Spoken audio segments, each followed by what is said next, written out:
And good evening to you on this very political month of our year. We're going to talk about one of the most famous political animals in American history. First of all, Lincoln was born in 1809, and that was during the high point of the career of Jefferson and Adams and Monroe and Madison. They were all very busy people. The founders were hard at work. However, down in Hodgenville, Kentucky, where Thomas and Nancy Hanks Lincoln lived and had their daughter Sarah and their younger son Abraham, things were a bit cooler. He lost his mother when he was 9. Nancy Hanks died. His father immediately he married Sarah Bush Johnston, a widow with 3 children, so that meant the family was 7 in all. And it was Sarah Bush Johnston Lincoln who was Lincoln's first teacher. She was a literate woman.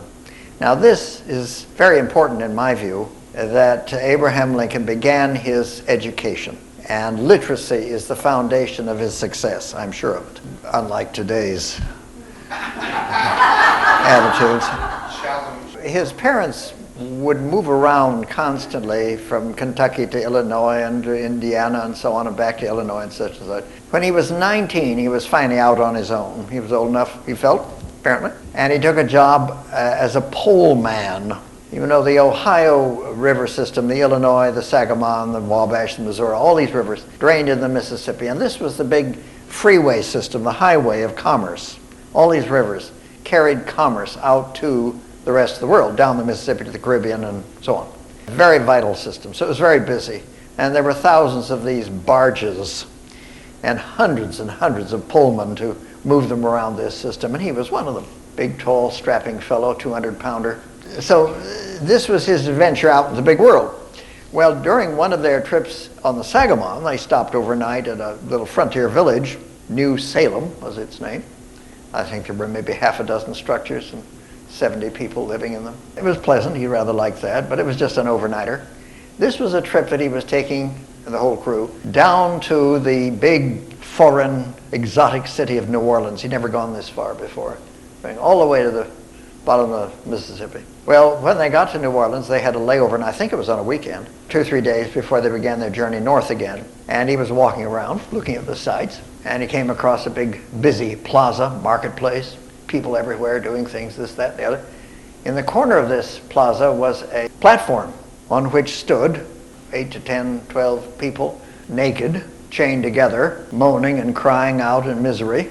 He'd come across the slave market. Now, of course, he was a Kentuckian. His family were used to slaves. This is nothing new. They didn't own any. They weren't that rich. But they'd seen them and occasionally hired a man from somebody else. But he'd never seen the marketplace where humans were sold like cattle. It left quite an impression on him. Now, Lincoln was a Southerner. He was ambivalent about slavery most of his life. Just toward the end of it, he had undergone some re-education on the subject. Now, he always thought it was a terrible thing, cruel, but Northerners have a very great difficulty understanding the mental set of people who have lived in a 200-year-old culture where slavery was the bottom of the economic level. And this is where he came from. So it was difficult for him just to convert to some Yankee theory. But they went up the river again, and they stopped once more at New Salem because it was a convenient stop on that particular leg of the trip. He had met a man there named Offutt. And they saw him again, they were chatting, and Offutt said, well, how would you like to come and stay here and work for me? Well, by that time, Abraham Lincoln was tired of moving these damn barges around. He did it physically, it was hard work. So he said, yes, I'd like that. He stayed on. Offutt gave him management of his little store. He had a tiny store, no bigger than the end of this room, and a few other enterprises, but this was Lincoln's purview.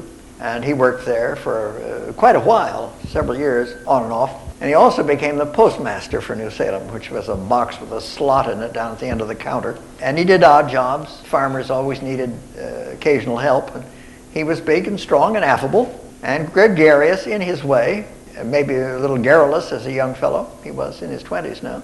People liked him. He was always willing and able to help. Well, a seat in the legislature fell vacant. A legislator at that time may have maybe 70 to 80, maybe 200 of the most constituents. A blessed era. And his friend said, why don't you run for this? So he did. He made a try for it. Well, he failed. He didn't get the seat. But it was a learning experience. And I think we can say safely this put the hook in him. He was only 23. But the fact of being a public person in a political setting was obviously very intriguing to him. Well, no sooner had he begun to mull that over that in the same month, actually, the Black Hawk War, so-called, broke out. The Indians were trying, of course, to defend their land against the whites. Not successfully, of course, because the whites had a militia. It was called up, and Lincoln volunteered to go fight the Indians. There's a story about that. It may be apocryphal, but it's sort of interesting if true. When he was inducted, the young lieutenant, same age as Lincoln, who inducted him was none other than Jefferson Davis. And this may have been their only physical encounter. Well, the Black Hawk War, fortunately, came to very little. Few were killed, if any. Lincoln didn't fire a shot, so he was out of it shortly. But when he was making his attempt for the legislature, he discovered he'd gone over to Vandalia. He noticed that almost every man there was a lawyer. So maybe this was necessary, and he began to gather books and find out about the law business. He was, as any intelligent person is, an autodidact. He was self-taught. There were no schools of law where he was or anywhere within reach. He had to learn as he found the education available. He met a lawyer, that helped. He put him on the Blackstone, the great legal mind of the time, to read, and he was an avid reader. Remember, his mother had taught him. So he began to read up on the subject. During this period, he was staying at the Rutledge Inn there in New Salem. And obviously he came in contact with their daughter Anne. And of course there hangs one of those famous romantic stories. Apparently the two youngsters were thrown together, especially during those long winter evenings. Now he was studying Hume and Blackstone and Gibbon and all of the heavyweights, and she was reading too. You see, what brought them together was that they were both literate.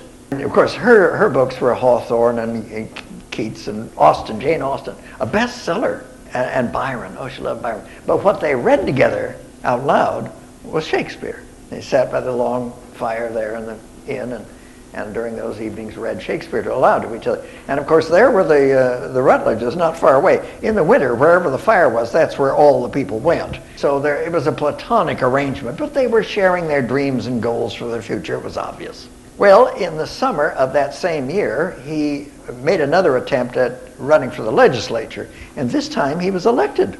He'd learned something, apparently. And off to Vandalia he went to serve. Well, he was away most of that year, the year between August of that 34 and August of 35. He made one or two short visits, but he came back for a long visit, the recess visit in August of 35, only to find the town of New Salem decimated by an epidemic of yellow fever. It had carried off half the citizens. One of those deadly ill, but still alive, was Anne.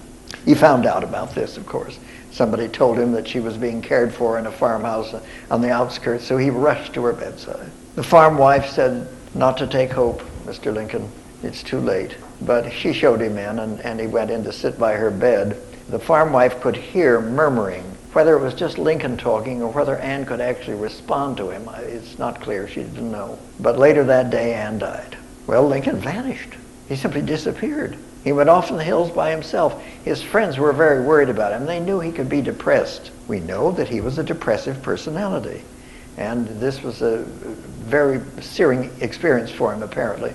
For 3 days, he vanished out of sight. Finally, his friends found him, brought him back to town. He said that his heart was buried in Anne's grave. He looked terrible. Edgar Lee Masters, the poet, immortalized Anne in his famous Spoon River anthology, having her speak from the grave.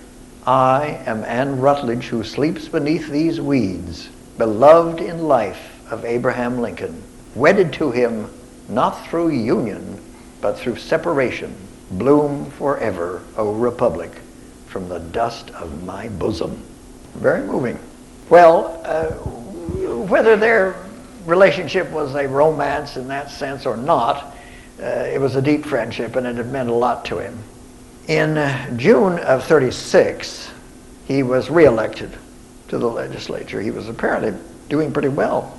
At the same time, he was studying like crazy for the bar, and he passed it. He was now an attorney.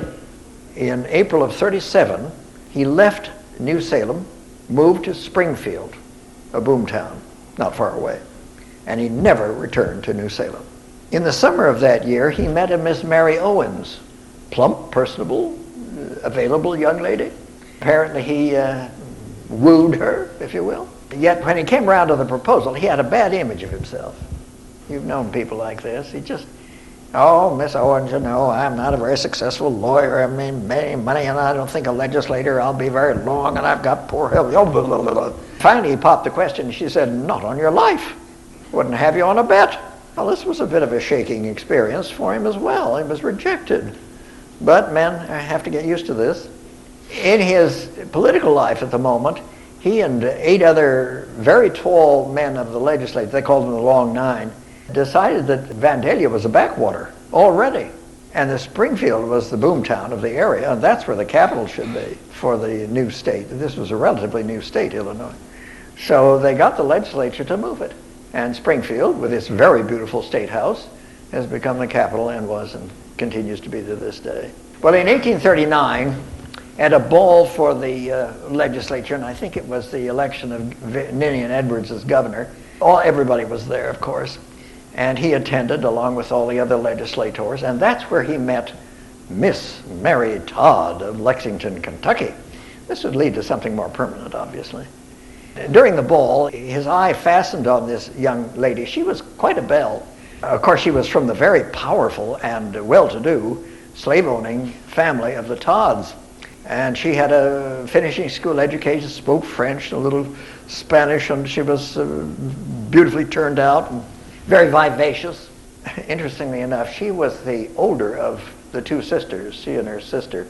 Her younger sister married before her. That wasn't done. But her younger sister was now Mrs. Edwards. Mary was obviously, getting a little anxious about this, so back there in Kentucky. And her sister wrote to her and said, come on out to Springfield. You wouldn't believe what's available out here. So Mary came out, and she was obviously husband hunting, if you will. Well, Lincoln was eyeing her, and she was busy with everybody, very flirty. And but he was so shy, he couldn't bring himself to introduce himself. So his friends pushed him up in front of her. And he stammered out, oh, Miss Todd, I'd like to dance with you in the worst way. She said later on, he certainly did. But they got to laughing and giggling and making jokes, and he managed to get one more dance on her dance card. That was civilization then. Women had dance cards. They didn't jig around half naked all night. So they were acquainted, and he could call on her, and he did the next week and more than once, and pretty soon, you know how it went. They became good friends, and pretty soon, in the middle of 1840, he proposed to her. Would you marry me? Well, they were now engaged. And of course, as the year began to wane, he began to go into his routine. Well, now, Mary, maybe we shouldn't be too hasty about this. I'm not making enough money to have a family, and my health and my love. And she said, are you breaking this off? Well, now, Mary, we don't want to be rushing into you're breaking this off. Well, she was furious. She could have throttled him.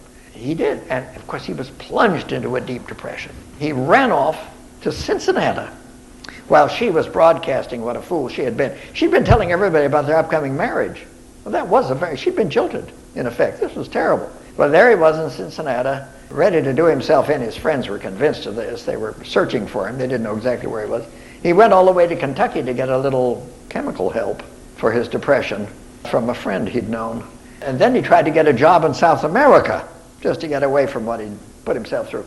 But it was back in Cincinnati, and his friends found him.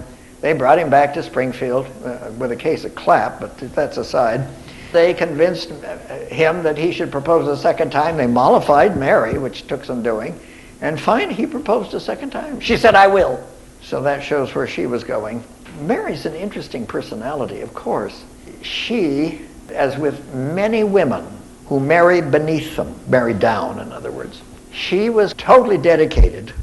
Her job in life would be to prove that she had made a good choice. and that she would see to it that this individual would make something of himself, that he had an inner potential that only she recognized, and she was going to drag it forth. Well, she worked on it. She was an awful nag. She was very ambitious, socially and politically too, it seems.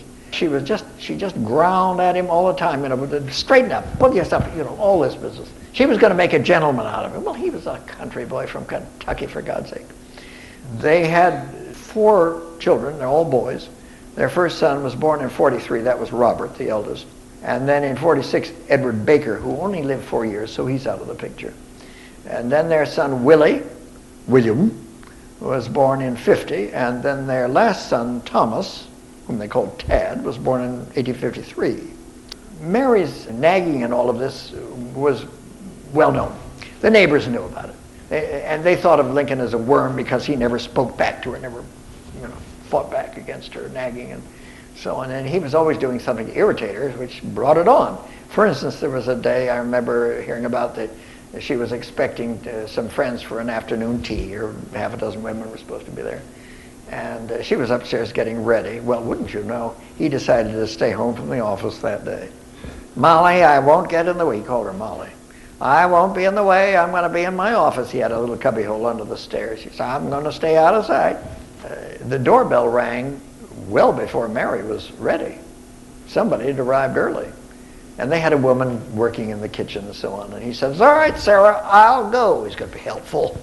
So off to the door he went with his bedroom slippers on and his braces hanging down, the shirt pulled out, no collar, hair all mussed up. And he yanked open the door, and there were 2 women looking at this apparition. And he said, well, gals, come on in. She'll be down as soon as she gets her trotting harness on. This is the sort of thing that she wanted to kill him for. He would do this kind. He didn't mean it, but he didn't realize. There was another occasion. He'd come home from the office exhausted, bad day. He was cranky. And she lit into him about something that happened the day before, and she wasn't going to let up. And he suddenly exploded. He jerked her around by the shoulders, pushed her down the hall, threw open the front door, out she went, and he slammed and locked the door after her, bellowing, damn you, get out. Well, all the neighbors heard this. They began looking out there, but oh my goodness, look at, there's Mrs. Lincoln on her own doorstep, screaming and crying and pounding. Would you believe it? The worm has turned. Despite Mary's irritability, her crankiness, her nagging, she was an outstanding and very gracious and generous hostess when she was in charge of the event. And this was in the White House as well. And she was an excellent manager of their domestic affairs. Absolutely. Very careful and very well organized. There were a lot of pluses, as in any relationship, pluses and minuses. On the political scene, you have to remember that the Democrat Party ran the country. This was the Deep South, slave-owning Democrat states. But there were a lot of Northern Democrats. They weren't just in the South. They had a president, James K. Polk at the time, who was an expansionist and a war hawk and certainly a Jacksonian Democrat. The opposition to the Democrats were the Whigs. Now, the Whig Party was a bit in disarray, but still together, something like the Democrat Party of today, falling apart at the seams, but still pretending that they're united. Lincoln was a Whig, and his friends said, we're going to run you for this seat. Well, it was fine with him. So he ran, and he was elected. But now the United States was in a war with Mexico. Polk had seen to it that Polk wanted to seize all of Mexico. So if you don't know your history, read up on it. And the country was now at war, and the war fever had taken over, and all the idiots were, with the idiot ribbons and the stuff. He went to Washington without really making his position known. He was dead against this. But his constituents didn't realize it, apparently. Off he went. Mary was delighted. She could hardly wait to get to Washington and have all of society at her feet. However, with very little money, they could hire just boarding house rooms on Capitol Hill. They had one part-time servant, and that was it. Lincoln was spending all his time over at the house. He was immersed in it and fascinated. She went around in a hired coach, delivered her cards, that's what civilized people do, and expected people to call on her. Well, of course, none of them did. And this broke her heart. It was a failure as far as she became summer. Well, as a former resident of Washington, or any of you who have lived there in the summer, it's awful, you can hardly breathe. It's just a suffocating time. And she found it unbearable. There were the screaming boys. and her husband indifferent and tired at night, and nobody, and she said, to hell with it. Well, those are my terms, not hers. And she took the children and went back to live with her family in Lexington. Well, this was a blessing for Lincoln. No more nagging, no more howling sons. He could devote himself to his work, which he absolutely had a wonderful time doing. Now, there's one thing about it that wasn't so wonderful. As you probably know, there's hardly a congressman in Washington. There are maybe 6 or 8 saints, but aside from them, hardly a one of them, including ours, who doesn't vote for and sustain any war that's available, because this makes you money. You keep him there, you keep him at war. And this is why congressmen vote for war, because their constituents want it, not because they want it. Lincoln was not holding up his end of the bargain. His constituents, selling rotten meat and rubber overshoes and rubbers to the army, just the way you all do, was furious with him. He wasn't doing what he was sent there to do. Damn you, what's the matter with you, idiot? Well, he realized that he was not going to be reelected. Mary had returned to him by then, and they were struggling on, but they knew that it was 4 years and out. Interestingly enough, the war came to an end in 48, so that was over. But the year of his departure from Congress, 49, somebody, whether a friend or an enemy, it isn't clear, offered him the post of secretary to the remote Oregon Territory. This was a huge part of the continent, all the way from Northern California up to the Canadian border over into Idaho. Huge and lucrative. Well, he discussed this with Mary, and she said, Mr. Lincoln, do you mean to tell me that you expect for me to drag my sons into the wilderness with you, where they will receive no further education, where we will never see newspapers, magazines, or books, where the theater and opera will be denied us, and culture gone from our lives forever? What are you thinking? It's all right, Mother. All right. Never mind. It's all out of the picture. I won't take the job. If Lincoln had accepted the post, he would have been buried forever a territorial appointee. We'd never have heard of him again. Whom can we attribute his salvation to? You bet. Wives are a great asset to men's careers. In fact, they save them half the time. They had to return to Springfield in December of that year, and back they went grudgingly. And to the law practice. He was in practice with Herndon, and he said to his wife, you know, Molly, this has been interesting, but it's the end of my political life. I'll never go into politics again. He was only 40. Little did he realize. Well, the 50s were hectic. That would change everything. First of all, the Guadalupe Hidalgo Treaty had gouged 1/3 of Mexico and put it into the United States, adding, what was it, Arizona, New Mexico, California, part of Colorado, Texas had already come into the Union, whatever I've missed, well, all of that. And everybody was trying to decide now, you know, we're going to divide it up into states, and which ones will be the slave states and which one will be the free states, because we had to keep the Senate balanced between the two. I think California was a free state and Texas came in as a slave state, and anyway, it was the Compromise of 1850, it was called. Now this delayed a real decision on, in the South, our peculiar institution. But it was only a delaying tactic. In 54, a bill was put before the Senate by Senator Stephen Arnold Douglas, an Illinois Democrat. Now, Lincoln knew Douglas. They were acquainted because they'd been in the Illinois legislature together. Now Douglas was in the national legislature as a senator. And he was a Democrat who wanted to be president. But as a Democrat from the North, he had to do something to prove to the Southerners that he was their man. So he introduced, in that year of 54-55, the infamous Kansas-Nebraska bill.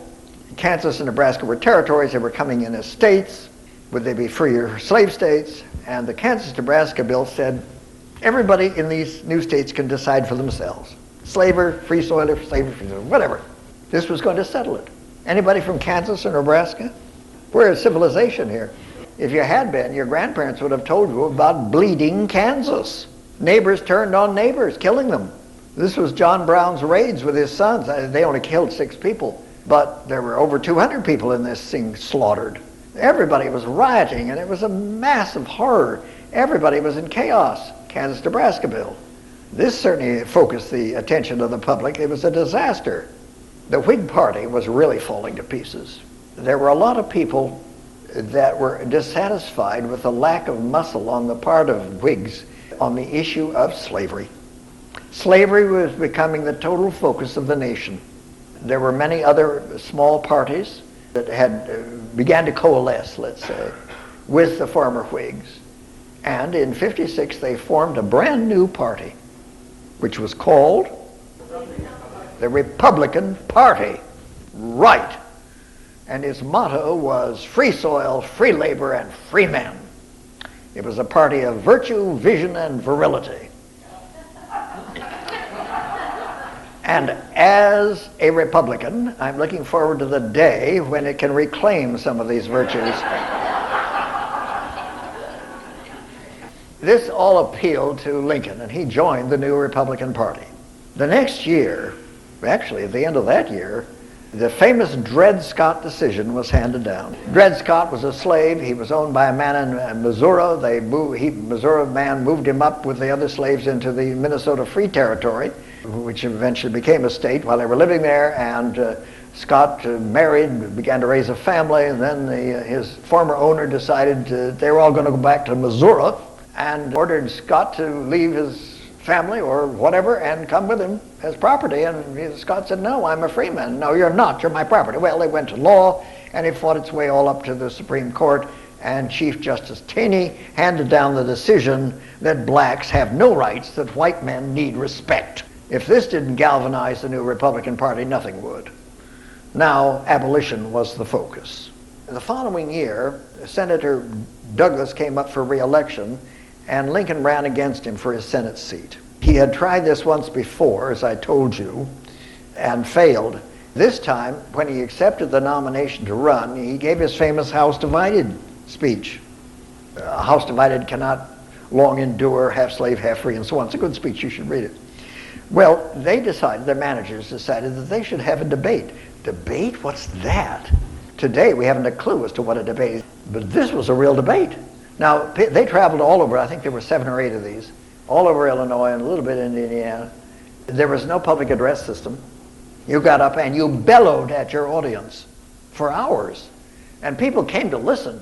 We were blessed at that time without having television, so people wanted to hear what was going on in their lives. So they came the day before, camped out. It was an event, and they got up and you yelled at your audience for an hour, and then your opponent yelled at the audience, and then you yelled at each other. You had to be heard, so we were yelling all the time. It wasn't because you were being unpleasant. You just had to project. And this went on for, 3 or 4 months. By the end of it, oh my God, poor Douglas was climbing into the bottle, and Lincoln was so hoarse he couldn't talk anymore. It made a big impression. Well, Douglas was reelected. He was a powerhouse. He was a marvelous speaker. He was a great lawman, and he was only 4 feet high. The fact that the debates had been such a sensation made the Eastern News, and Cooper Union in New York invited Lincoln to come give them an address. So he did. And the Cooper Union address is very interesting. You should read that as well. The leaders of the Republican Party now took notice. This was Thurlow Weed and William Seward, several other New Yorkers. They were designing their campaign for the presidential election, which is coming up in a few months. And somebody said, well, let's put him on the ticket. He's interesting, he's funny looking, and he gives a good speech, and he's a good talker, and he knows his issues, and he might be good vice presidential material. So they put him on the ticket. Well, in November of that year, Republicans decided to hold their convention in Chicago. Now, they were moving the message, the Republican message, into the far west. So that were the hinterlands, you see. They didn't realize, of course, that this was Lincoln's home state. Well, the Chicago Tribune, an independent newspaper at that time, was all behind their native son, and they were pushing his nomination. And Lincoln's managers, they were buying and selling him for all he was worth. He once said to them, now, gentlemen, please don't make contracts that will bind me. And they said, look, candidate Lincoln, you get your fanny back to Springfield and let us do the job that we're paid to do. We'll get you into the nomination. All right, boys. Well, they went back and sat in the telegraph office in Springfield, waited for news. Now, William Seward, who was the head of the party and was going to be the nominee, there was no question about this, he hired a mansion across from the Wigwam. The Wigwam was a great big barn where the convention was being held. And he ordered a bronze cannon put up on the lawn to fire when he was nominated. The managers of Lincoln went to work, and of course they'd do anything, absolutely anything. They pushed Lincoln up into second place behind Seward. That was a miracle. Then, the night before the end of the convention, they went around saying, here's a flask and $5. You get your tail in there and sit down. You're a Lincoln man. Don't forget it. Packed the Wigwam with Lincoln supporters. And the next day, it turned into a landslide. And the chairman of the convention finally gavelled them into order and shouted, Abe Lincoln of Illinois is nominated. The place went crazy. They all rushed across the street and fired the cannon for Lincoln. He was the nominee of the Republican Party. But what about the Democrats, the big gorilla? This was the big party. There was no other in the world, seemingly. The Republicans were newcomers. Senator Douglas had been the main candidate for the moderates in the Democrat Party. They had pushed his nomination, and Baltimore held a formal convention for the Democrats. But it was dominated by Northern Democrats, and Douglas was their nominee. But the Southern Democrats did not trust Douglas. So they took their delegates, went south to Montgomery, Alabama, held a second Democrat convention, and they nominated John Breckinridge, a devout Southerner. When the election took place, there were 4 parties with 4 different candidates. And the electoral vote was tallied. Mr. Bell got some votes. Breckinridge got a sizable vote. Douglas got a little larger vote. But there were a lot of votes for this dark horse from, what's his name, from Chicago, Abraham Lincoln, a Republican. As a result, he became the most regionally elected president the nation has ever had. God bless the Electoral College. When the news was telegraphed to Springfield, the Lincolns went crazy. We're elected, we're elected. They were dancing on the ceiling. Mary immediately trained off to New York to buy up the town for her great entry into the Capitol as First Lady. They were the recipients of news from all over. Some of it was pleasant. We are gratified that you are, and so on and so forth. But then it began to change and turn sour. And they got terrible messages from the South. End lover, I'm a monster, gorilla, illiterate, baboon. All these things were in the newspapers about him. He received a big portrait of himself hanging by the neck from the gallows from somebody. And then they received a huge, long package one day at Springfield House. Opened it up. It was the mummified corpse of a slave. Just one ugly thing after the threats of assassination began to come in. Well, eventually in January, of course, they had to go to the Capitol. The inauguration was going to take place. So they trained over to Baltimore. And the Pinkertons took over, the Pinkerton Detective Agency. I think there were 3 of them. Wasn't that a wonderful time? No army of guerrillas around the president. No, just 3 men who were going to do their best. They said, no, the threats of assassination make it absolutely imperative that we send him on in disguise secretly to Washington, alone. Mary said, what? What did you say, alone? She was planning this great entry. I'm sorry, ma'am. She made a terrible fuss. They locked her in her hotel room there in Baltimore. And then they put a disguise. I'm telling you the truth. One of these hook-over-the-ears beards, he had a beard with a tam o' shanter, a cloak, carpet bag with his shirt in it. One Pinkerton man sent him on the train down to Union Station. Congress member's name met them with a little coach, closed coach, black windows, and they rushed over to the Willard Hotel, up the back stairs to the presidential suite. Nobody knew he'd arrived. The next day, Mary arrived, absolutely furious. Her whole grand entry as First Lady had been ruined. Well, now you have to remember, Washington is a southern city. The city was in ferment. The wretched abolitionist Republicans were coming. This was the view from the South. President Buchanan had troops brought in all over to protect the city and keep violence from taking place. Most of the southern legislators had taken their families and gone south. The city was being depopulated by all the southern sympathizers. Inauguration day, of course, what was it doing? Raining. A dismal place. He gave his inaugural speech. It was a very fine speech. You should read that as well. You should read them all. The city was under a virtual cloud, a great concern. Their new home, the White House, That was a great big empty barn of a building. Mr. Buchanan was a bachelor. He had taken his property, which was everything in the White House, and gone home. The Lincolns didn't even have a pot to cook in. Mary said this was going to be her goal, to make it the first home of the nation, which of course proved to be a huge problem for her. Lincoln, on the other hand, was overwhelmed by office seekers. These people had come to claim their right. They'd helped him get elected. Now they wanted a piece of it. But the worst part was the inheritance he had from James Buchanan. Now, President Buchanan was faced with the dilemma way back in December of '60, after the election, and a Republican was looking like being elected. 6 southern states pulled out of the Union. They didn't care who was elected from that Republican Party. They didn't trust him. They looked at Lincoln as an abolitionist, which he never was. But now they were out of the Union. The country was falling apart. Buchanan ordered a mobilization of the country. Federal warships were sent to go down to the southern ports and protect the forts. They were mobilizing Forts Moult, Monroe, and Sumter, rearming them. And of course, this was pretty scary business. This is what Lincoln inherited. The Confederate government. Abraham Lincoln never referred to them as Confederates, a Confederate nation, or anything like that to him, and always they were rebels. He refused to give them any kind of recognition as anything but rebels. The Confederate government there in Montgomery had elected Jefferson Davis as president, and the Congress and the president agreed that they had to take action. If they didn't, their goal would not be met.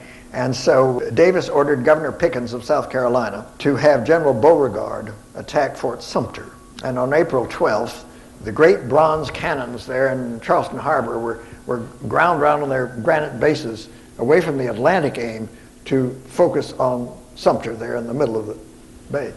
At 4 a.m. they opened fire, and Fort Sumter was blown to hell. The war between the states had begun. Well, after the intermission, we'll find out if anything else happened.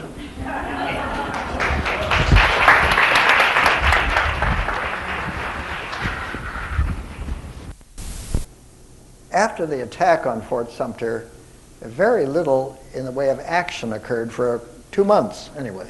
Both sides were mobilizing. Now, mobilization was a bit sketchy because neither were really ready for the event. People were taken by surprise in a way. The nation split apart this way. But eventually, and there were 27 states in the Union side, the North, and 11 states Confederacy. This is a big disparity in numbers, but the South were convinced at that time they would have Great Britain's support and the French would support them, and that they had the access through the Caribbean to get out to do what was needed. They did not have central manufacturing areas the way the North did, which was a huge drawback, but they thought they were going to be able to import it. They had the best trained military men in the South. They thought that would be a big plus, and it was in a way. Eventually, the Confederates were bottled up, and when they were bottled up, of course, they couldn't function and began to deteriorate. It's amusing that the Confederate uniforms were still being manufactured in New York City, I think well into the second year of the war. You know, you go where you get the right buttons. By July of '61, it was more or less determined that there was action coming. The Army of Virginia, this is the Confederate Army, was going to move up and attack Washington, the goal being to take the capital of the North, and that would put an end to it, of course. That would be it would be a done business if that happened. The Union forces were mobilizing very rapidly and with a great number of men, with a great deal of feeling that this is going to be an easy business to do. So they would move out against this invasion, so-called. By this time, as I have mentioned, the Confederate capital had moved from Montgomery, Alabama to Richmond, Virginia, which is give or take 100 miles from Washington, not very far.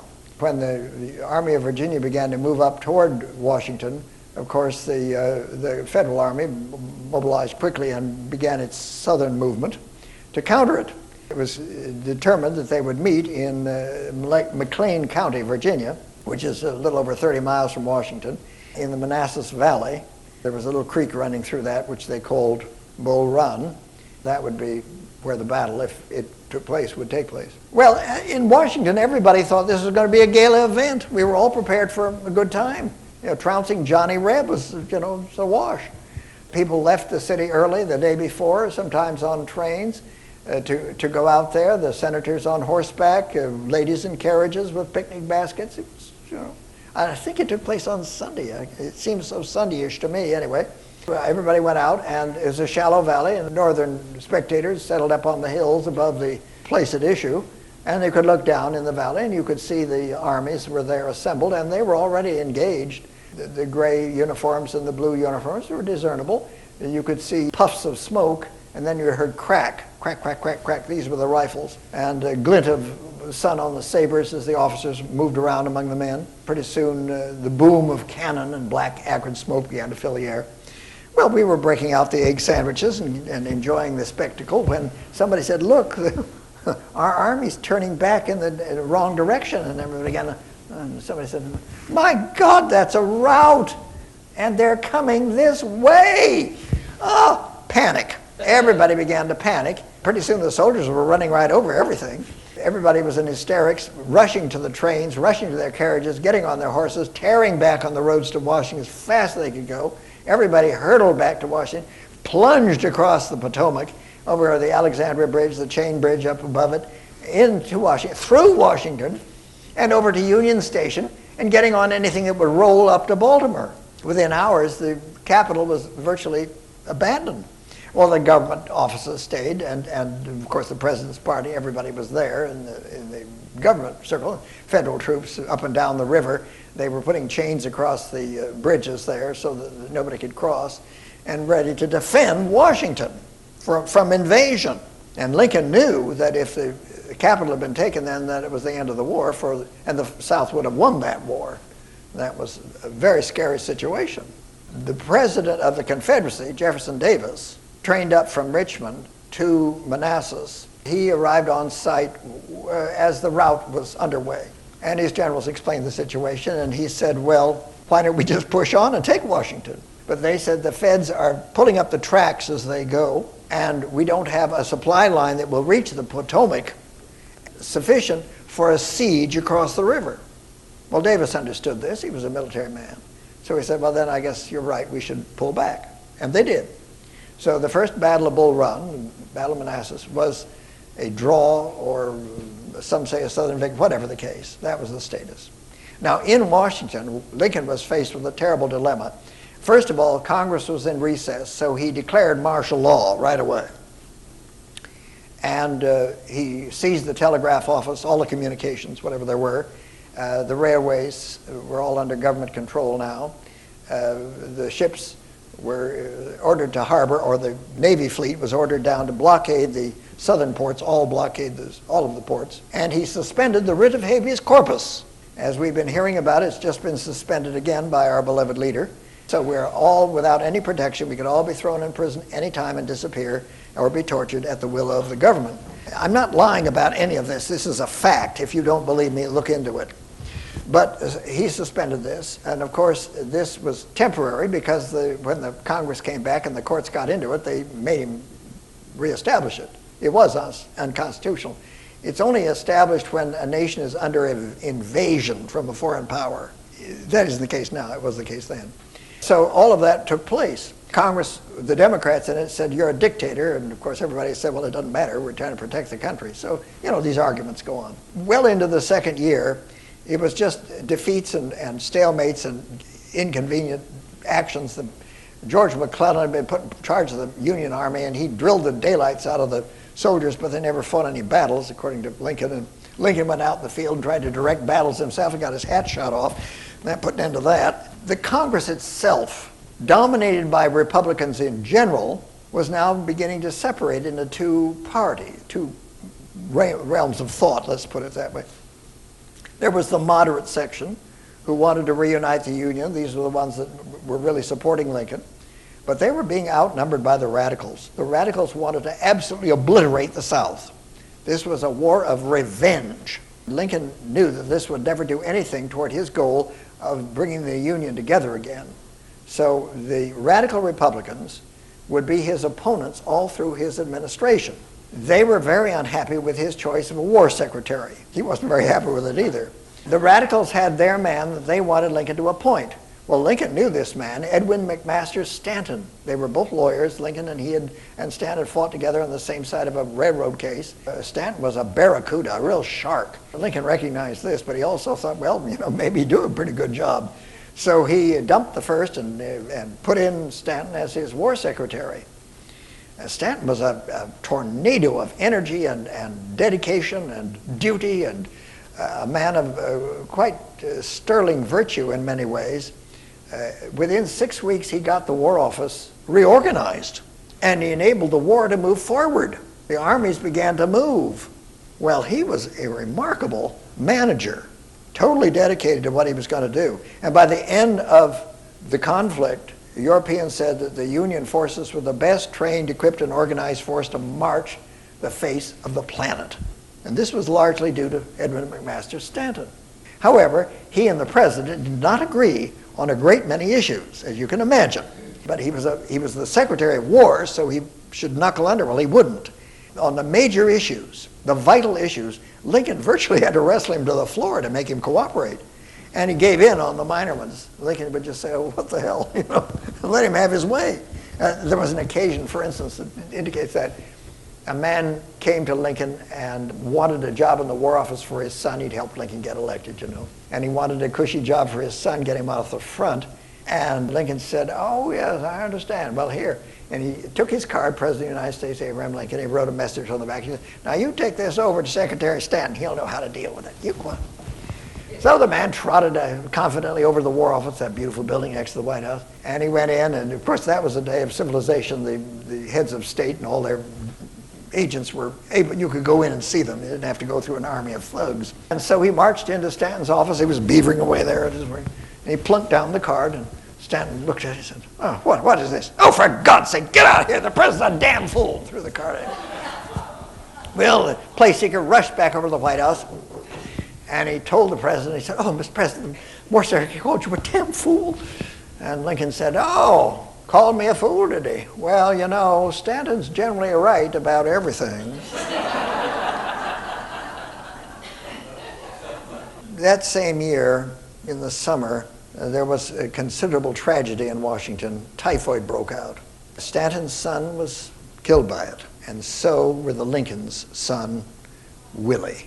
He caught typhoid. Now, Willie was about 12 now. He was a darling kid. We all loved him. He had a little uniform. They'd made him Union uniform and a sword to go with it. And he sat on his father's lap during the press conferences. He was a very popular child. Of course, his death just nearly annihilated the presidential couple. Mary was stricken. She couldn't function. Neither could the president. For a week or so, he just stayed in his room. Willie's death it's awful for any parents to go through this, so you know what I'm talking about. She sought the aid of a spiritualist she'd been told about to bring her in touch with Willie. That didn't turn out terribly well. That got in the newspapers. Lincoln had the boy's coffin opened twice in the month following his death. He wanted to look at him. It was very morbid. Well, the newspapers were beginning to use the First Lady to hammer the president. Now, the newspapers were the radical newspaper, Yellow Press, were after the president. They used the First Lady to attack her husband. And she was being attacked for her overspending, and she was spending a colossal amount of money on the White House, it's true, and for her loyalty. Remember, Mary's family were all Southerners. 4 of her half-brothers were in the Confederate Army.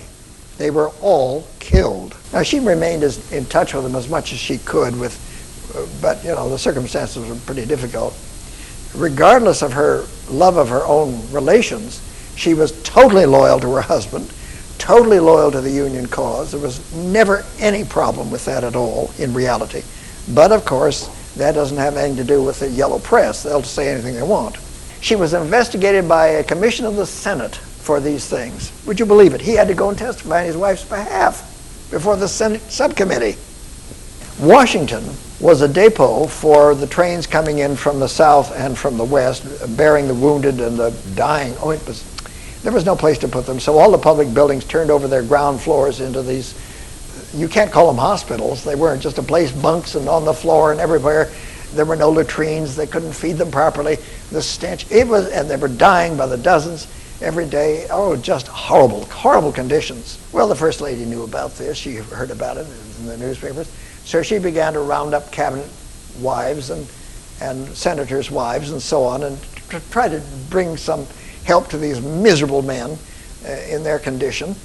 Even Clara Barton was rung in on this. That's what made her famous, I guess, Nurse Barton, to help organize this business. And for her war work, Mary was given some credit finally, and she deserved it. Well, 1863 was, the word fateful is hardly sufficient, but it was such a year, such a year. First of all, for months, Congress, the radicals anyway, had been hammering the president over the head to do something about slavery. Well, he knew he couldn't do anything about slavery. There was nothing he could do, nothing practical, nothing to help the slaves anyway. But they wouldn't let up on him.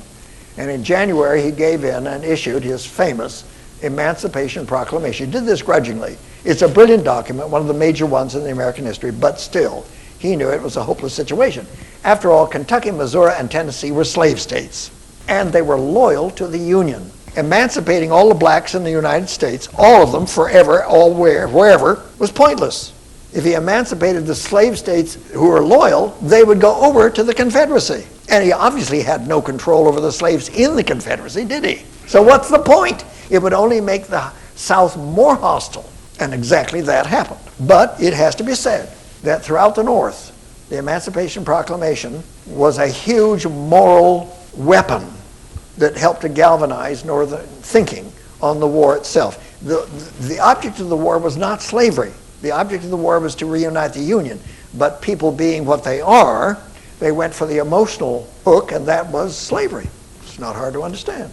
In the summer, there was an event unlike any that ever happened in America, before or since. Again, Robert E. Lee came to the front. He had been in the War Office in Richmond. He and Davis were old pals. They knew and loved each other. They were great friends forever. But he left the War Office to take command of the Army of Virginia. The plan was now to bring that army again and attack Washington, take the capital. It was vulnerable. So that was the Confederate plan. Washington got wind of this and mobilized for the purpose of stopping the Army of Virginia, directing an army against it, under the command of George Meade in this case.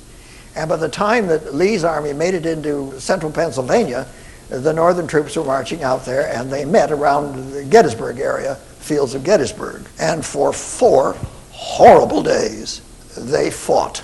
It was a sea of blood and eviscerations and horses and the iron and horror, unbelievable. People don't understand it. So awful. Can't imagine. At the end of that 4-day period, the Army of Virginia was breaking up due to inadequate commands being sent down the lines and misunderstandings, and it just going badly for them. And Lee withdrew. He left the field to George Meade, and 10,000 corpses. Hundreds of thousands of people had been affected. Another 100,000 were wounded. Many of them would die of their wounds. It was just an unbelievable thing that had happened. But it wasn't the only thing.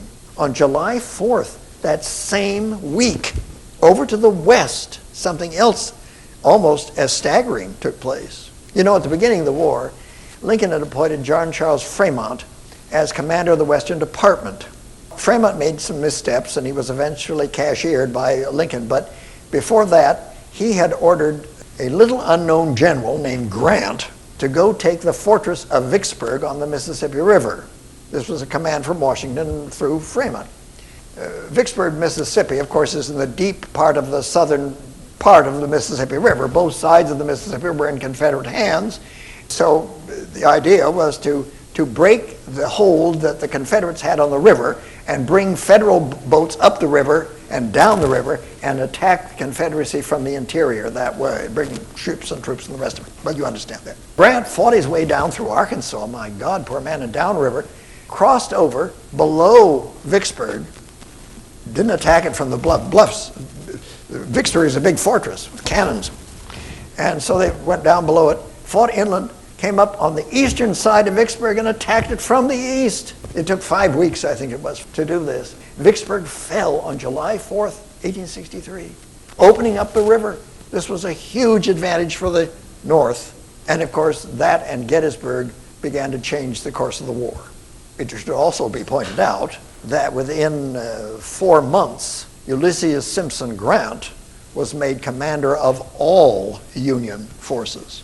Lincoln and Stanton had their eyes on him for a long time, but they couldn't promote him because the other mucky mucks in the War Office, these brass-brained idiots that command the army, they said, no, we can't have him. He's a drunk, drinks all the time.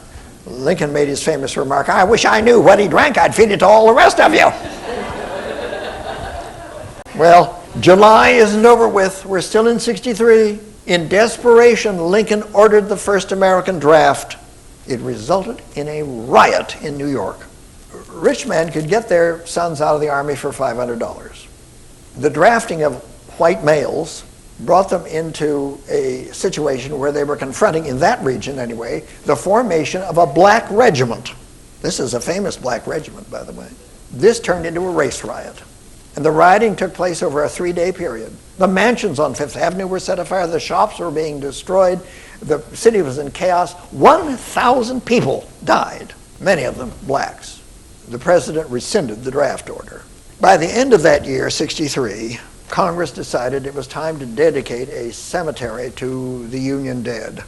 And what other place better than the battlefield of Gettysburg for that location? It took months to prepare, and by November, they were ready. Important people from the government were invited, of course, to attend. Edward Everett would be the speaker of the day. He was a marvelous speaker, just magnetic, absolutely wonderful speaker. Somebody said at the last minute, well, shouldn't we invite what's his name? He was not popular in his own administration. And Lincoln accepted the invitation with alacrity. He could hardly wait to jump on this. He wanted to prove to the press, if you believe it, that he was taking the war seriously. The yellow press was constantly accusing him of making fun and jokes. The president said to his secretary, John Hay, one day, he said, they accuse me of being frivolous, but if I just thought about the casualties, I'd weep all the time. I've got to make a funny story. Lincoln was the master of colloquial argot. He could tell a wonderful story and setting and give the character, and it was just compellingly wonderful. He had a gift that few of us ever have, and he used it all the time. They had asked him to say a few appropriate words. They didn't want him to say anything. So he trained over to Gettysburg on the 19th of November. It was raining, of course. He was feeling ill. He had a temperature. He didn't know what was wrong with him, but he was miserable. And, of course, I'll never forget it. Because of the rain, it was a sea of umbrellas. Oh, couldn't see any faces.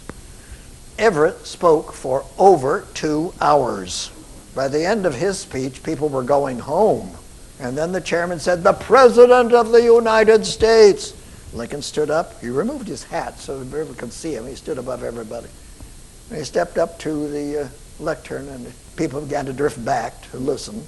And he said, "67 years ago, our fathers brought forth on this continent a new nation, conceived in liberty and dedicated to the proposition that all men are created equal."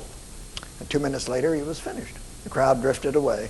He put on his hat. His aides, he was tottering, began to help him back to the train, put him in his cabin on the train, and they rushed back to Washington. They had to carry him off the train. By now, he was so weak and miserable he couldn't walk.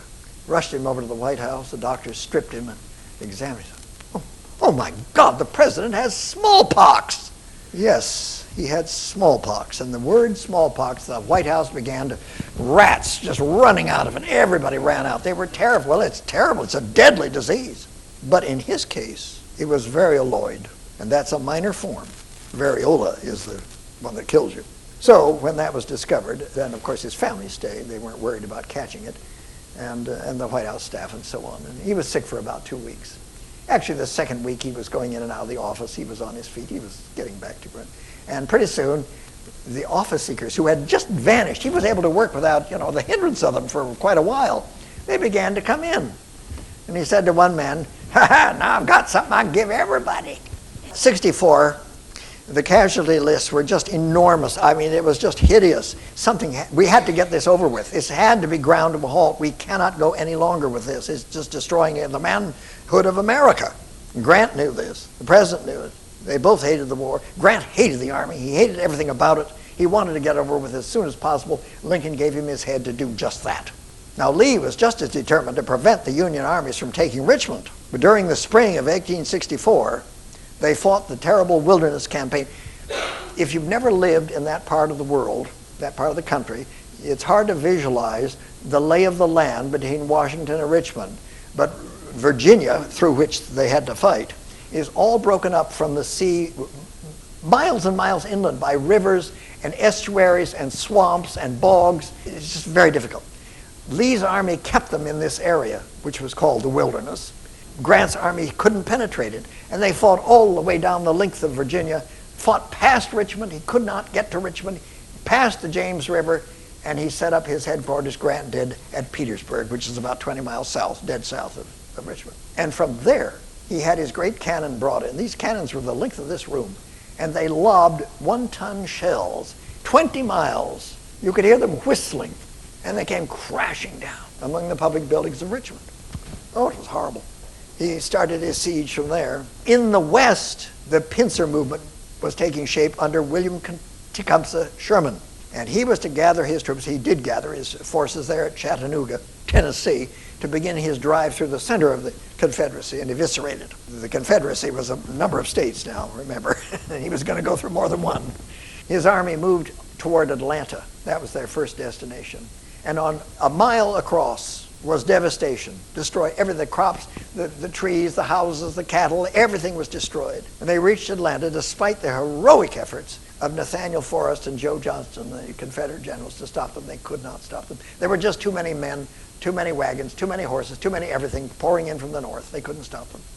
Atlanta was burned to the ground after everything usable had been swept up into the Union Army. And then they began their march to the sea, and to do the same thing to Savannah. Well, the march to the sea, of course, was the same obliteration nightmare that I've just described. Savannah was spared the worst of it. The march to the sea has never been forgotten. The South was being ground to dust. Sherman's march to the sea allowed him to move up and join Grant at Petersburg. And now, of course, their final destination was to take Richmond. The big issue in Washington was not the war. This was 1864 going on 65. What was the big issue? The election. The same idiocy is taking place in our own lives, so we know it's stupidity we go through every 4 years. Everybody was fixed on this, and the radical Republicans wanted to dump Lincoln. They wanted to, first of all, they thought George McClellan, all 3 feet of him, he'd be good.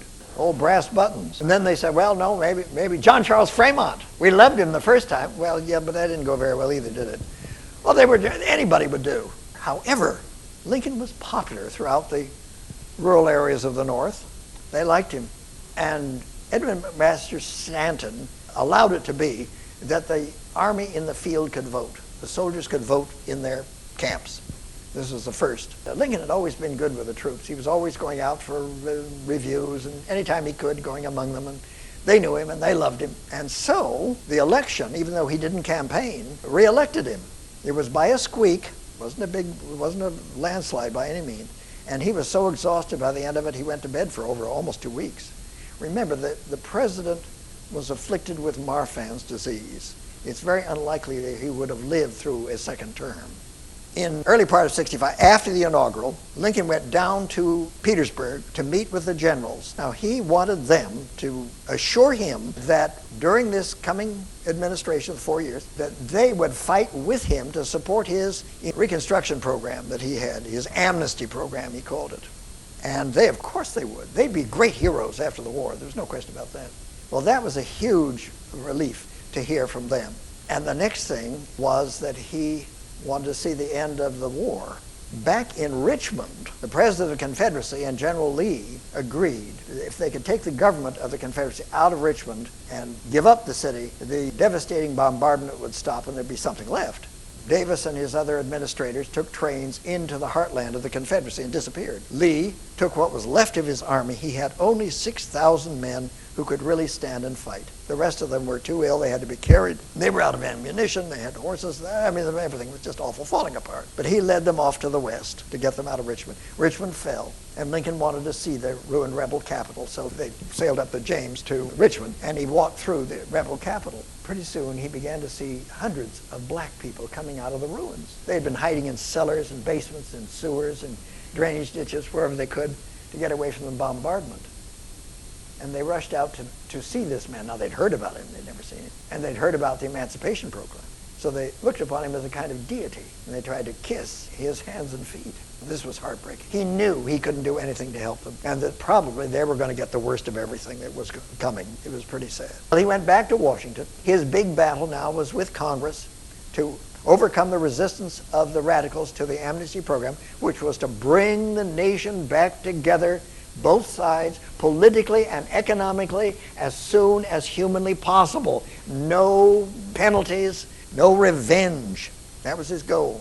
Well, in early spring, we are still in March, Lee met with his generals, and they agreed with him that any further attempt to fight would just end in a massacre of themselves and their troops, which would be pointless. And most of them agreed to a surrender program. The North wouldn't accept anything but a surrender. And not all the generals would agree, as we know, but the majority. So this was telegraphed to Grant's offices, and they agreed to meet on the Appomattox River, there at a town called Courthouse. So Grant went over, rumpled and dusty, with his cigar in his mouth and muddy boots, waited for Lee. Lee rode up finally with his entourage on his beautiful horse Traveler in a beautiful new uniform, exquisite French saber. And they got off and he went in.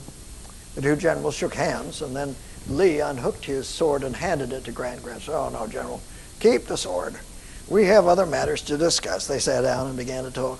Pretty soon the papers were brought to them and they were signed, and Lee signed the Treaty of Surrender. Well, in the corner, of course, there were all kinds of aides, and one of them said out the window, "They've surrendered." And the cheering began in a wave. And Grant heard this, says, "Stop the cheering! Stop that cheering now!" There would be no cheering of victory over a brave man. However, the news of the surrender spread throughout the North. And in Washington, it was a vortex of celebration. Absolutely went crazy over what was going on. They marched around the White House day and night for days. Torches and bands and flags waving and all. The president and his family had to go out time and time again to the windows and on the roof and wave to the crowds. But the president was undergoing a series of terrible black premonitions, dreams while he was awake, daydreams, the nightmares he had. To his secretary, he said, "Oh, John, I had the worst nightmare last night." "What, Mr. President?" "Oh, well, I woke up and there was crying and moaning in the hall, and I went out to see what it was. And all these people were dressed in black and they were mourning and carrying on." I said, "What's the matter? Who's died?" And they just pointed down the hall, and I went down the hall to the East Room, and it was full of people all weeping and moaning. And I said, "Who has died?" And somebody said, "The president." And I went over to the center. There was a great coffin, and I looked in, and there was a body, and I woke up. He had a series of terrible premonitions of this nature. He couldn't get rid of it. But his wife, First Lady, was determined that they were going to celebrate. And she decided on a theater party. The theater was Ford's Theater, we know that. And it was Our American Cousin, a popular comedy from Great Britain. Everybody was seeing it a second time. So they were going to go, and she was going to take the Grants, General and Mrs. Grant, as the presidential group. Well, when the invitation was issued and the Grants received it, Mrs. Grant said to her husband, "I am never going near that woman again." She and Mary had a terrible falling out months before. It was very ugly. So Mary took her niece and her niece's fiancé, Major Rathbone. That was the presidential party. They took their carriage over to, I think the theater's on 8th, and arrived late. Of course, the minute the president rode up, why the crowds inside began to cheer, and they stood on their chairs, and they made their way up through the theater to their box, and the cheering just wouldn't stop. He went to the front and waved, and Mary curtsied and so on, and finally they quieted everybody down. Everybody sat down. The play continued. Well, it would appear, even though the president was skeletally thin now, his tailors had been padding his clothes for months to make him look less sepulchral, it would appear that he was happy that night. He was smiling. The terrible burden of the awful war had been lifted off his shoulders. We must assume he could see that the future of America potentially was brighter. Anyway, he reached over and put his arm through Mary. She was sitting in a chair next to him on a little chair. And he squeezed her, and she said, "Oh, Mr. Lincoln, what will everybody say?" And he said, "Oh, I don't care, Molly." At that moment, the door at the back of the box opened silently, and in stepped the sinister figure who was going to change the course of American history. John Wilkes Booth was a son of the famous acting Booth family. all of them Southern sympathizers, but only John Wilkes had expressed himself openly about the matter. He simply hated the North, and he loathed the president. It was pathological.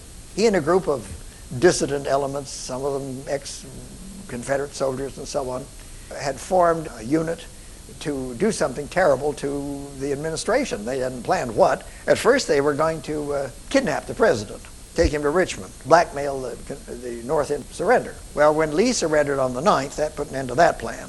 Now each of the conspirators was given a task of killing off one of the members of the administration, the vice president, secretary of war, so on and so forth. Wilkes Booth was going to take the president. As he entered the box that night, he carried a piece of wood which he propped the door shut with so nobody could follow him. He took out of his pocket a derringer and a dagger, and he stepped up behind the president's chair, put the derringer behind the president's ear, and fired. Well, as the president lurched and fell against his wife, Mary turned and screamed. Major Rathbone leapt up and grabbed Booth. Booth slashed him with the dagger and hurled over the balustrade onto the stage. He broke his leg when he fell.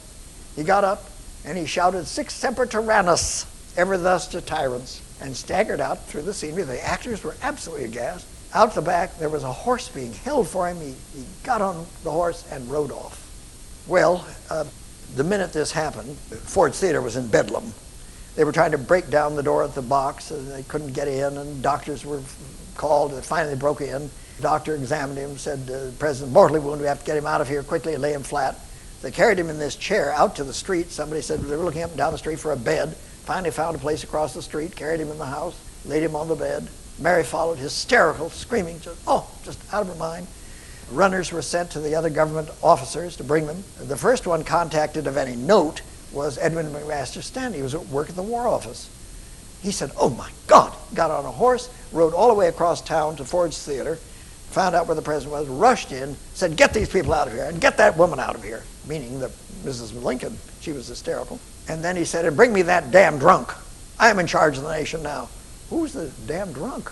It was Vice President Andrew Johnson, a Democrat who was loyal to Lincoln and the amnesty program, and not a friend of Edmund McMaster Stanton. Throughout the city, supposedly the other conspirators were attacking other members of the administration. They hadn't reached Stanton, but they had reached Seward. Seward was in traction with a broken neck, and his assassin was stabbing him. His son got in, Seward's son got in, stopped the stabbing. He was stabbed in turn. They finally got the man out of the building. Seward wasn't killed, but he was the only one that carried out his mission. The others got cold feet. Well, Booth had disappeared. Stanton ordered all the highways blockaded except the one Booth took. Booth disappeared. He was gone for maybe 2 weeks, and it wasn't until April 26th. Now, the Army was ordered to find him and bring him back alive. Well, you know how the Army works. How many Army men? So they found what they thought was Booth in a barn out in Bowling Green, Virginia, this is. And there was another man in the barn, 2 men. And they began, of course, to shoot into the barn and set it afire. And in the end, they hauled out 2 unrecognizable charred corpses and brought those back to Washington for identification. Eeny, meeny, miny, mo, that's Booth. All of the other conspirators were rounded up. They were all caught, all tried for treason, all hanged, including Mary Surratt, the boarding house keeper where they've been living. Now, when Lincoln's assassination was made known, the Radical Congress wanted to celebrate. This meant that they didn't have to contend with this popular president's amnesty program. But of course they didn't, and national mourning was declared. But the radicals could now go forward and treat the South as they wished. And they did. At first, it's a mixed bag. It's very strange, this whole period. We call it the Reconstruction, but it had several parts. Some not bad, some terrible. In the beginning, black people, of course, all over the South were emancipated and began to be integrated, sort of urged into integration of politics and all kinds of social issues. Well, this brought them in contest with their former owners. Now, these black people didn't have education or sophistication. Being human, they probably felt some vengeance, and there was a lot of conflict, and the whites were desperate. They began to form defense groups. Of course, the worst was the Ku Klux Klan that eventually formed. So the first phase of Reconstruction started out with some equity, but then quickly disintegrated and went into the worst aspect of the Reconstruction, where the blacks suffered the most, and have been suffering ever since. We are not out from under the burden of horror that the Reconstruction brought us. It's the blackest day in American history. All of this aside, it's a melancholy end that most of these people met. Stephen A. Douglas, Lincoln's opponent, became his friend, and by the time of Lincoln's first inaugural, he was holding his hat. But Douglas died of cirrhosis of the liver within a few months. He was only 48. Stanton, oh my goodness, Stanton. Stanton went on in the War Office. He had a new president, Andrew Johnson, whom he hated, and Johnson fired all the people, the radicals in the administration, including Stanton. Stanton wouldn't leave the office, boarded himself up in the War Office. He had support from the radicals in Congress. Andrew Johnson said, it's my authority to do this. The Congress said, no, you don't. And they started impeachment proceedings against Johnson, not solely on behalf of Stanton, but because Andrew Johnson was supporting Lincoln's amnesty program. Well, eventually the impeachment failed by one vote. Stanton died 4 years later of cancer. Grant, of course, was the hero of the day. After Andrew Johnson left office, he was elected. Oh, it was a huge, popular, since Washington, nothing like it, popular election. He served 2 terms. Now, Grant was basically a good man. His instincts probably pretty good, but his political instincts were terrible, and his appointments were pretty ghastly, and his administrations were riven with corruption, and not a bright mark in his career. But he didn't seem to have the savvy to know how to deal with this sort of thing.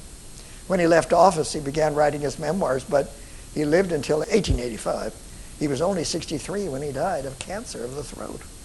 Lee was under house arrest, disenfranchised, not placed in irons or anything awful, but certainly a prisoner of war for a while, then released, given his franchise back. You know, Lee was one of the handsomest men in America. I remember him well. In the 1850s, he had black hair, blue eyes. He was a god. Everybody. Oh, he was so... His hair began to gray when the war began. By the end of the war, his hair had turned white. He looked 70 when he was in his 60s. He was released from any kind of restraints. He became the president of Washington College. And after he died in 1870, at the age of 63 again, the college was named Washington Lee. It's still a very important college today. Jefferson Davis, on the other hand, was a tragedy. They put him in irons in Monroe Fortress, in a dungeon, and he was left there for months. His health ruined. He was disenfranchised, non-citizen. It was just dreadful. Did everything he could think of. Finally, he was released. He rebuilt his health over a long period of time, and he began to write, get his articles finally being published. It wasn't until he was nearly 80 he was giving public lectures. He traveled widely. He was trying to restore his honor and to prove to the American public that he had done what he'd done in the best lights of his society and what we'd say his culture. And it was only at the end of his life that people were beginning to appreciate his position. Now, they wouldn't necessarily approve what he stood for, but at least they saw him as a man of courage and rectitude. He died at the age of 81. He outlived everybody. In 1889 it was. But the saddest of all was Mary. At first, when her husband had been murdered, she fled to the White House, took her son Tad upstairs, and with her maids, she blockaded the stairway. She wouldn't let anybody upstairs. And they lived there for weeks, food being hauled in. The Johnsons moved in downstairs. She wouldn't leave. Well, finally, they got her to leave. After some time, she and her son Tad made a tour of Europe. And she was a famous widow. Lincoln was a great hero abroad. The Revolution of 1848 had just happened. Working class people were very alive to politics then, and Lincoln was their idol. So she made a grand tour of Victoria, the emperors, and so on and so forth. Came back, Victoria. Wonderful, wonderful. 18 months later, Tad died. He was only 18, some tuberculosis of the bone or something. Awful. Well, of course, she was unhinged completely. This was just too much. All her sons dead, her husband murdered. It was just... Well, her surviving son, Robert, somewhat distant from his parents, agreed to have his mother placed in a nursing facility, a sanatorium. She stayed there for about 18 months, restored to her balance, left it, and after some time she returned to Springfield. Now, I don't think she spent much time in their house on 8th Street. I do not know for a fact, but it would be unlikely. But she did take up residence with her sister, Mrs. Edwards. They gave her the back 2 rooms upstairs where she lived the rest of her life. The curtains drawn, draperies shutting out the world. Her trunks of memorabilia were hauled up for her to paw through, and that's all she did for the remaining time. And in 1882, dying of heart disease, Mary passed from the scene at the age of 64, the forgotten woman. Lincoln will always remain something of a riddle, a man with a sort of mission, a mystery, great humanitarian, revered war leader, astute politician, certainly. He said that timing and circumstances guided his actions. He has remained a symbol, an ideal that parents frequently urge their children to emulate. We must say, as Stanton did at the hour of Lincoln's death, now he belongs to the ages.